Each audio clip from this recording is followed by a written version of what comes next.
A cold breeze swept through the cemetery, rustling the dried leaves scattered across the ground. The sky was painted in muted shades of gray, mirroring the sorrow in the young girl's eyes as she knelt before a modest gravestone. Her small hands trembled as she traced the letters of her mother's name, her vision blurred by the tears welling up. "Mom," her voice broke into a whisper, barely audible against the whispering wind. "I miss you so much." She wiped her tears away with the sleeve of her tattered sweater, the fabric thin and worn. Hunger gnawed at her stomach, but it was nothing compared to the emptiness in her heart. It had been weeks since she lost her mother, the only person who had ever truly loved her. Now she was alone in a world that had never been kind to her. As she sat there, sobbing, she barely noticed the presence of a woman standing a few feet away. The woman, dressed in simple, yet clean clothes, watched the child with a deep sadness in her eyes. She had seen her before, always coming to the same spot, always crying, always leaving looking more lost than before. The woman hesitated before stepping forward. "Are you all right, sweetheart?" Her voice was soft, gentle, as if she knew the girl would shatter with the wrong choice of words. The girl stiffened at first, her instinct telling her to be wary. Life had taught her that kindness was rare, and trusting strangers could be dangerous. But there was something about this woman, something warm, something familiar. I have nowhere to go," the girl admitted, her voice barely above a whisper. The woman knelt beside her, her expression pained. "No family? No one to look after you?" The girl shook her head, her lower lip trembling. A heavy silence stretched between them before the woman finally sighed. "Come with me, child. You shouldn't be out here alone." The girl hesitated for a moment, glancing at her mother's grave as if silently asking for permission. Then slowly she nodded. As they walked away, neither of them knew how much their lives were about to change. But they weren't the only ones fate had plans for. Not far from where they were, in a rundown part of the city, two children huddled together in the doorway of an abandoned building. Their clothes were dirty, their faces pale from hunger and exhaustion. The older one, a boy no older than 10, wrapped his arms protectively around his little sister, shielding her from the cold.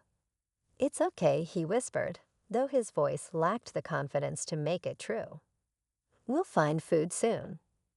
The girl, barely 5, sniffled and buried her face against his chest. "I'm scared." He tightened his grip around her, fighting back his own tears. "Me too," he admitted, his voice cracking.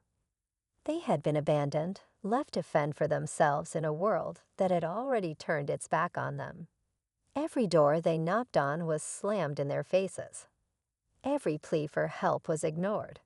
It was as if they were invisible, just two lost souls drowning in the endless crowd. And then, just when it seemed like all hope was gone, fate intervened.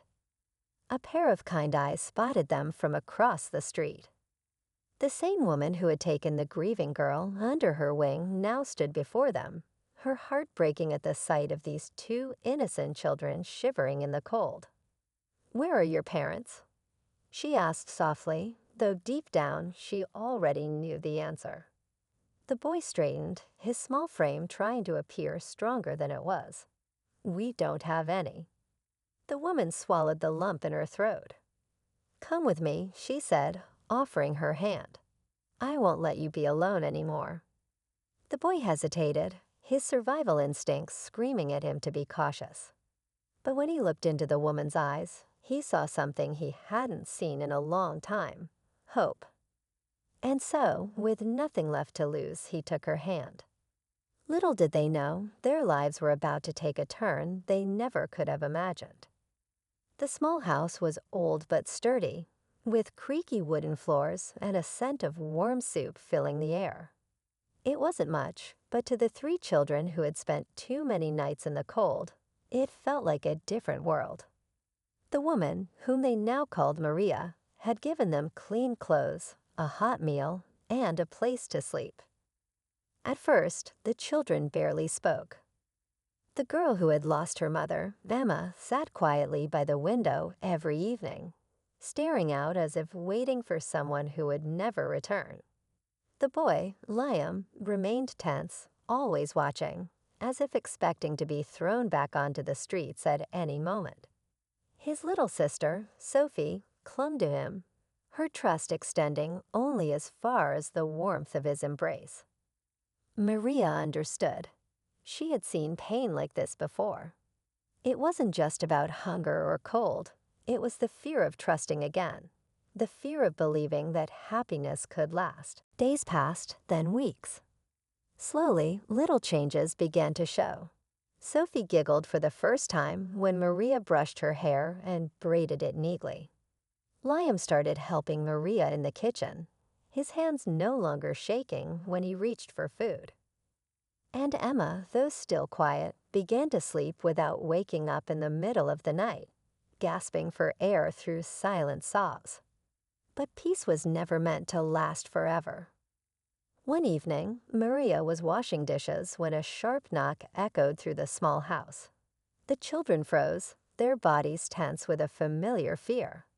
Liam instinctively pulled Sophie behind him, while Emma clutched the edge of the table. Maria wiped her hands on her apron and opened the door. A tall man stood outside, his eyes scanning the house with a cold, calculating gaze. He wore an expensive suit, but there was something unsettling about the way he smirked. "I believe you have something that belongs to me," he said smoothly. Maria frowned. "I don't know what you mean." The man's smile didn't waver. The boy and the girl, he gestured behind her. "They're mine." Liam's breath caught in his throat. His fingers dug into Sophie's shoulders as she whimpered softly. He knew this man. He was the reason they had run. Maria's heart pounded. "I don't know who you are, but these children are safe here.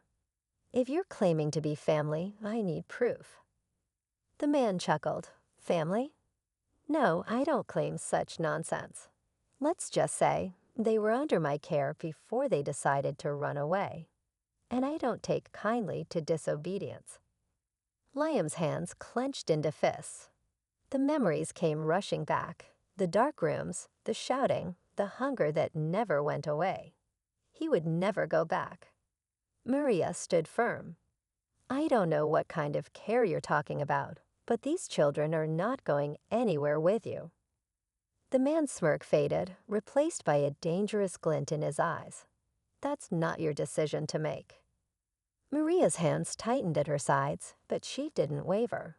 It is if they don't want to go. A long silence stretched between them. Then the man leaned in slightly. "I'll be back," he whispered, before turning on his heel and walking away. As soon as the door shut, Liam turned to Maria, his voice barely a breath. "We can't stay here." Maria knelt before him, placing a gentle hand on his shoulder. "You don't have to run anymore." Liam looked away, but Maria didn't miss the way his lip trembled. He had spent so long running, so long fighting to protect Sophie, that the idea of staying, of trusting, felt impossible. Emma, who had been silent the entire time, suddenly spoke. "We should fight back." Everyone turned to look at her. She clenched her fists, her voice steady but full of quiet anger. "I lost my mother because we were poor, because no one cared, because the world is cruel." Her gaze met Liam's. "But Maria cares. And if we keep running, people like him will keep winning." Liam hesitated. He wanted to believe her. He wanted to believe that there was a way to stop being afraid. Maria stood, her voice gentle but strong. "I promise you, I won't let anyone take you away. But we have to be smart." That night, none of them slept easily. Maria made phone calls, reaching out to people she trusted. Emma stayed up, staring at the ceiling, remembering the way the man had looked at them, as if they were objects, not children. Liam lay awake, his arms wrapped protectively around Sophie, his mind racing with a million possibilities. The fight wasn't over. It was just beginning. The night stretched on, heavy with silence, but no one truly rested. Maria sat by the kitchen table, her fingers wrapped around a cup of tea that had long gone cold. She had made calls to people she trusted, people who could help, but the fear in Liam's eyes haunted her. She had promised them safety, but how could she protect them from a man who clearly had power and resources far beyond hers? In the other room, Liam lay awake, his arms still wrapped around Sophie. His mind kept playing the man's words over and over again. "I'll be back." He had heard that threat before, and every time it had meant pain, hunger, and fear. His heart pounded at the thought of going back to that life. He wouldn't let it happen. Emma, too, stayed awake, sitting by the window, staring at the dark streets outside. She had lost her mother because life had been unfair, because no one had stepped in to help when they needed it most. But Maria had helped. Maria had given them food, warmth, and a home. She had given them something Emma thought she would never have again, hope. And Emma wasn't about to lose that. Then in the dead of night, a noise outside shattered the stillness. A car door slammed. Footsteps crunched against the gravel. Liam shot up, his breath hitching. "He's here." Maria's heart pounded as she rushed to the door, peeking through the curtain. The man stood outside with two other figures, their faces hidden by the darkness. He wasn't alone this time. Maria turned back to the children. "Go to my room. Lock the door, no matter what happens. Don't come out." Liam clenched his fists. "We can't leave you alone." Maria cupped his face, her voice steady but firm. "You've been fighting for so long. Let me fight for you this time." Liam hesitated, his chest rising and falling with shallow breaths, but he finally nodded. He grabbed Sophie's hand and Emma followed, her eyes burning with quiet defiance. Maria stepped outside, closing the door behind her. The cold air bit at her skin, but she stood tall. "I told you, you're not taking them." The man smirked. "You think you can stop me?" He took a step forward. "You're just a poor woman with no power, no influence. What can you possibly do?" Maria met his gaze without fear. "I called the police." The man's smirk faltered for the first time. "I told them everything," she continued, her voice unwavering. "About the children, about what you've done to them, about how they ran from you, because they were terrified for their lives." She took a step closer, and they're on their way right now. A tense silence filled the air. The two men beside him exchanged glances, shifting uncomfortably. The man clenched his jaw, trying to keep his composure, but Maria saw the flicker of uncertainty in his eyes. Then in the distance, sirens wailed. Liam, Emma, and Sophie peeked through the bedroom window, their hands pressed against the glass. The flashing red and blue lights reflected in their wide eyes. The man cursed under his breath, his expression twisting with anger. "This isn't over," he hissed before turning on his heel and disappearing into the night, his men following behind him. Maria exhaled sharply, her hands trembling as the adrenaline began to wear off. Moments later, the police arrived, and Maria told them everything. The officers assured her that they would investigate, that they wouldn't let the children be taken by anyone who wished them harm.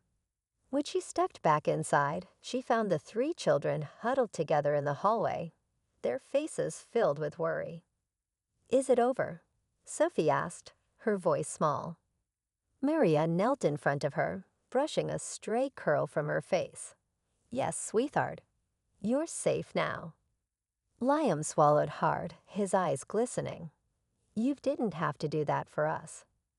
Maria smiled softly. "Yes, I did." She reached for his hand, giving it a gentle squeeze. "Because family takes care of each other." Emma wiped at her eyes before wrapping her arms around Maria in a tight hug. Sophie followed, and finally, after a brief hesitation, Liam did too. For the first time in a long time, they weren't just surviving. They had a home, they had a family, and they were finally free.